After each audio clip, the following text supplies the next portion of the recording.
Hi there, Keifi here, and I'm joined again by my good friend GlobosHekili. Hello. Today, we're going to talk about the new OLED Switch, which I have mixed feelings about. What's your take on it, Globos? A little underwhelmed. I feel like it should have been a lot bigger than what they're showing off for it. Like not like size of the system, but like we were expecting something bigger, something better, Yeah, not just a rework screen. I mean, technically, it's bigger, but yeah, reworked screen, like you said. Hmm. Um, I I do like the back stand. Some people are making fun of it, but to be honest with you, the kickstand on the original Switch was a little bit flimsy to say the least. Yeah, I mean, I've already had customers being like, "Oh my God, it's not a pro," but they fixed the couple things that I really wanted. Basically, the network port and the kickstand. Oh yeah, so you think there's a positive reaction? Because I think the internet has been really mixed. I mean, yeah, I'm sure it's a very mixed reaction overall, but for the people that want the ability to do both, handheld and console, like especially on the go, be going between friends' houses, the better kickstand is definitely nice for that sake. Yeah. And like the single kickstand that's basically on it right now, it it's wobbly, it's not very good, so it's a nice rework. And having the actual wired LAN cable for it will help with internet stability overall. It will. Yeah. Um, Definitely help with Mario Kart and Smash Brothers, and nobody will be able to complain anymore that it was the internet that was the reason for their defeat. Unless they just had crappy internet. Well, yeah, totally. Um, and the screen is a little bit better. From what I understand, the normal LED screens, like the LCD ones, use a backlight to illuminate their pixels, while the OLED ones use their pixels produce their own light. So hopefully that gives us a graphical increase. I mean, not quite the like of the Switch Pro that we were searching for, but it's something. Yeah, I mean, my only concern is battery life with the better screen. The Vita showed that, better screen means less battery. That's why they produced the second gen, which had Fingers more crossed. of an LCD screen. Yeah, that if the battery life was worse, because they didn't say anything about the battery life, so that No, kind they of didn't makes me mention worried. anything about battery. Hmm, yeah. And did we get a price? We got a release date. I don't think we got a price. Well, we got a US price for I think 100. Oh, sorry, 350. Okay, gotcha. So what's that So Canadian, about 500? 429, I would say. Okay. Uh, that's not bad. Maybe 450. What is the original Switch going for right now? 400. Okay, well, I mean, I'm gonna buy it. There's no doubt about it. I was still hoping for a Switch Pro, and well, speaking of that, we were kind of talking before that we were hoping we could see a Switch Pro with the release of the sequel to Breath of the Wild. I don't think that's in the works anymore. Not the sequel, but the Switch Pro. I mean, Nintendo is one to release a new DS every, year or two. And I feel like with the Switch Lite and the Switch, it's not unheard of that we might get a Pro next year. I think it's less likely now that they have this one out. Because I mean, this is their coming out with Metroid on the 8th of October, so I guess it's their kind of like Christmassy sale. Um, get all capitalize on all that. Hmm. Yeah, Definitely mixed reactions all around, I think, on the new one, the new Switch. I mean, it'll be nice to have a better screen and everything, but like, I don't feel like this was a real worthwhile generation upgrade. Yeah, see, that's the thing. It's good. It's just not quite the next gen upgrade to compete with the PS5 and the Xbox Series X that we were looking for. I think that's the main thing. Yeah, the main disappointment. Yeah. Well, let's go from that and let's talk about Splatoon 3 really, really quickly because in that trailer we actually saw I'm going to say maybe 10 seconds of Splatoon 3 footage, and it was mostly testing out some new weapons. We saw like a girl with the bow was being focused on for a long period of time, but I don't know, it was kind of swept under the rug, I guess, with the new Switch OLED. It's a teaser. That's really all it is. Yeah, They want to keep you informed and wanting more. totally. I think they succeeded. Speaking of Splatoon 3, I want to know your prediction. Do you think Splatoon 3 will release before the sequel to Breath of the Wild? I don't know. That's a hard guess. I can see Breath of the Wild being anniversary release beginning of March. Splatoon, I could see that being April, May. Yeah, I mean the summer, so they can do some Splatfests maybe, Yeah, or I would before think the they'd want summer. to get it up before the summer. Yeah, you're right. Hmm, that's a good prediction. I, I tend to agree with you. I'm not going to make one of my own because I think you're right. That's probably the best bet for that one. Um, While we're on predictions, which Nintendo game do you think will sell the most between now and December that's not Pokemon or Skyward Sword? Because that's kind of cheating. I still think Metroid's going to do really well. Yeah, the And new I can see Breath of the Wild and Hyrule Warriors being up there with the new DLC and with Breath of the Wild 2 on its way. yeah, I didn't even think about them selling more copies of Age of Calamity with the new DLC. Yeah, it'd be nice if they put out like a all-inclusive bundle for that one. I'm sure it's on the network, but I mean, with Pokemon, they gave us a Sword and Shield with expansion pack, so Yeah, they who totally did. knows? We could see something for that for Christmas. That I wouldn't put it past them. I totally wouldn't put it past them. And I'm still thinking that they're trying to keep us more in the loop of the Age of Calamity universe because that's like the good timeline. I still think they're going to play off of that somehow. Yeah, I can see them doing something with good timeline versus bad timeline, kind of like a Link to the Past vibe. Yeah. All right. Um, I think we should move on to something else that Nintendo has shown us a bit lately, and that's the Skyward Sword quality of life updates. There's a couple of them. I'll read them out really fast for you. We have 60 frames per second. You can fast forward the dialogue. There is streamlined item information. So when you pick up an item like an amber relic, it's not going to be like, oh, you found an amber relic. Nobody knows where this strange stone was found. Skippable cut scenes, which is nice because I died a few times on Demise, and I would love to be able to skip those cutscenes like 10 years ago. An autosave and a manual save, skippable tutorial dialogue, and optional help from Fi. I still don't know how to pronounce that. Yeah, Yeah, I that's don't it. know.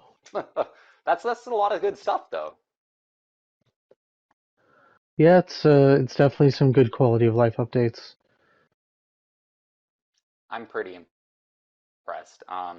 And I was going to ask, do you think we could see an addition, or is it too late? Like they added in Twilight Princess when they added. I'm not sure if it was the Cave of Ordeals or the Cave of Shadows, but the thing you could tap your amiibo on and get the like the 20 hearts on or whatever. I wonder if they're gonna have something similar, like a new challenge, a dungeon that did not exist before. I can definitely see them doing something for it. You don't think it's too late? Because some people do. They They just think they may not have announced it, that's all. that's what I'm hoping. They could easily have had that in the works, just never said anything.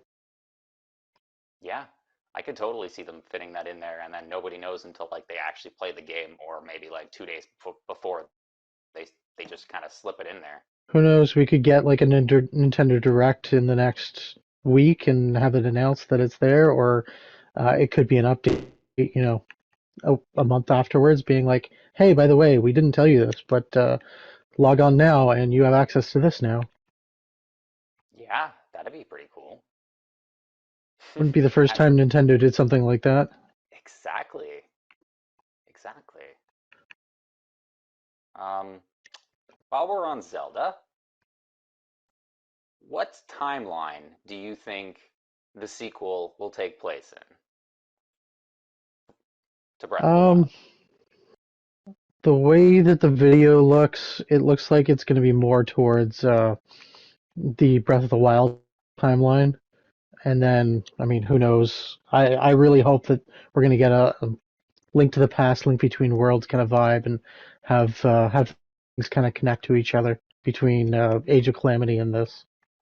Yeah, I I had a theory video and it was of Link being able to like reach out to previous Links and maybe that's how he gets his powers if he loses his Master Sword. But that could be part of the way that they kind of conglomerate some of the timelines together. Yeah, yeah, could easily do something like that. Nice. The last thing for Nintendo news, I think we should talk while we have the chance, because in a couple months we won't, about the last character for Super Smash Bros. Ultimate. I still think it's going to be Sora. You're What do you obsessed. think? I mean, I am. That's totally fair. I just okay. Waluigi to me is the only character I would not be disappointed with other than Sora. Does that make any I think sense? I think you'd be happy if they put Tifa in there with all the Final Fantasy news, or even throwing in a new character that's going to be in the part two. Okay, you have me with Tifa. um, I mean, she's not Sora, but I would love to play as Tifa. My goodness, like having her stagger some enemies with her fast punches, just yeah. Yeah, I know a lot of people were asking for Tifa actually, so that would not surprise. Well, it would surprise me a little bit, but I it actually, would, but it wouldn't. yeah, it's hard to explain. Um, also, you mentioned this to me the other day. A Paper Mario, you were saying. I was reading. IGN put forward the same question: Who do you think the last Smash character would be? And a lot of responses were interesting. There was a lot of people saying Waluigi, uh, Zora was a couple of them. There was Tifa. There was Crash Bandicoot, Ratchet and Clank. Because Nintendo seems to be friends with everyone right now. But the one that surprised me, and I never even considered it, was Paper Mario. And he has some interesting moves that could bring something new to the game too. And he wouldn't be a sword character, so that's right there a possibility. Totally. I still don't think Sora counts as a sword character, but I mean, back to Paper Mario, he would be really cool. With his hammer attack, his boot attack for like a down attack, Yeah, smash. Yeah. Hmm. I just Do you think he's a final character? I mean, maybe. Nintendo does like to surprise people and they'd be like, hey, this is our own property to finish it out. yeah, because I feel like if they back something like Crash Bandicoot or Ratchet and Clank or Master Chief, like that's a Nintendo IP going, hey, we want you to focus on someone else's IP. So I don't know, doing something like Paper Mario might make a little bit more sense to round out their own game with their own character. Yeah, I believe they started the Fighters Pass off with Min Min, which is totally their own exclusive character. Yeah. Hmm. So I mean, I still think Paper Mario might be a contender unless they're going to do something like Waluigi, which would Yeah, again still round out a Nintendo character. same logic applies. I think a Nintendo character like that would be more impressive than Master Chief. I do too. Hmm.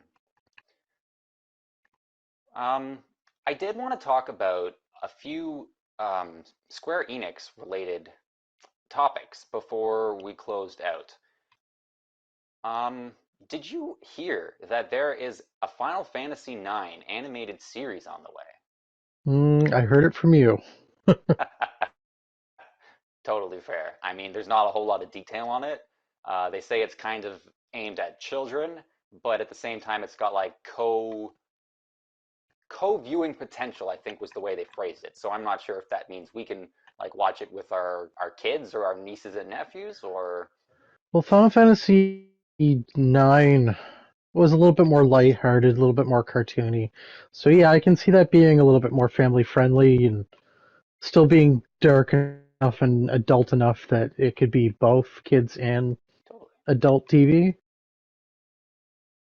Yeah, I'm looking forward to it. I mean, we don't have a release date or anything because like the Kingdom Hearts series, it's in the works, but it's totally something to I think get hyped about. Anything Final Fantasy related is positive. Like keep up that brand for sure. Yeah, I'm interested to see what they're gonna do. Um, which this might catch you off guard. But we have a state of play announced for Thursday. You informed me of that actually, the 8th. Yep, So I was wondering, what release date for a Final Fantasy game do you think we're going to get? Like, let's say we're for sure getting a Final Fantasy game on Thursday. Do you think it'll be Origins or do you think it'll be 16? that's a tough one because we only just heard about Origins, so that could be farther away than anyone thinks. But I think 16 might be sooner.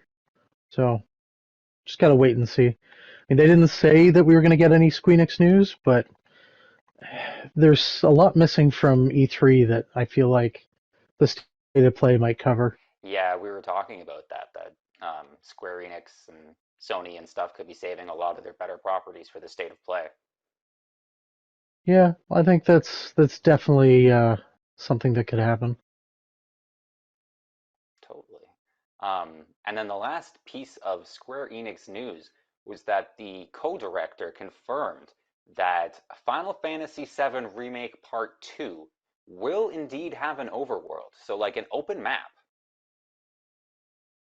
Yeah, I did read that too, I'm pretty pumped for that. and it's supposed to reflect on how massive that they've been trying to make um, everything with Final Fantasy VII. So here's hoping it reflects what they've been talking about. Totally. A lot of people were disappointed with the fact that there was no open world, but I mean, they covered what part of the story they had to, the first bit. So now that they have reached the part of the open world, I think now's a great time to delve into it. Like I don't mind we didn't have an open world for Midgar. I don't. And we could end up seeing something still, ruins of Midgar, the parts that actually ended up surviving that weren't supposed to. Like there's still options to Yeah, be able to do a lot more with what's still left. totally. I don't know why, but that kind of brought up a theory that I've been having about you know how they're showing like Nero and Vice and stuff in the new intermission DLC, like new villains. Yep. I think that we could see Nero, Vice, Genesis, Sephiroth, like I don't know, Hojo, a whole bunch of villains. Well, probably not Hojo, but a whole bunch of villains having like essentially a council of evil. Like they keep bringing so many villains in at this point that I'm just like they're gonna have to have the meat, and they either murder each other straight up or there is some sort of alliance. Like Well, even in the original Seven, I mean, it's been a while since I played it. There's a lot of villain on villain action where people get killed very, very quick, and you're like, oh damn, I thought he was the bad guy. Who's the new bad guy? So like I can see that happening, but with 7, the remake here, like I feel like all bets are off the table with how things are changing. Totally, with the new timeline aspect. We could see some of the villains survive that died in the last one and become even more evil than they were. So just gotta wait and see what Squeenix has in store for us. Totally, totally. I'm so looking forward to that. Can you imagine if we get that dropped in the state of play, actually? I think it's still too soon for Part 2 remake, Probably. but I think it's going to be again sooner than people think, even with all the COVID delays. Yes, I do agree with that assessment, actually. I think a lot of the Final Fantasy games are sooner than people anticipate. I think they wanted Remake Part 2 to be out by now, but I mean, delays are delays. Yeah, no. COVID has been rampant everywhere. Yeah, I think everything was pushed back at least 6 months minimum. But it seems like people are better getting used to being able to work from home, and companies are able to work better with those people now. Yeah, yeah. I think it's more just the upload and download times that's really slowing things down still. Yeah. All right. I think we covered most of the Nintendo and Sony and Square Enix related topics. Do you have anything to add, Hakili, that there's been any news in the last week or so? Not really. Still waiting on a lot of big news, release dates, quantities on things. That Metroid Dread Collector's Edition is highly sought out, and Ooh, no word on what we're getting. yes, I have to pre-order that. All right. On that note, thank you for joining us once again, Globos, and we're gonna have to have you back. Yeah, it's no problem. Awesome. Thank you for watching another episode of Kafe's Corner. I'm curious, what's your opinion on the new Switch Pro? And what do you think we'll see at the new State of Play? Leave your comments in the comment section below. Don't forget to hit like and subscribe if you've enjoyed this or any of my other videos. Most importantly, have yourself a good day and happy gaming.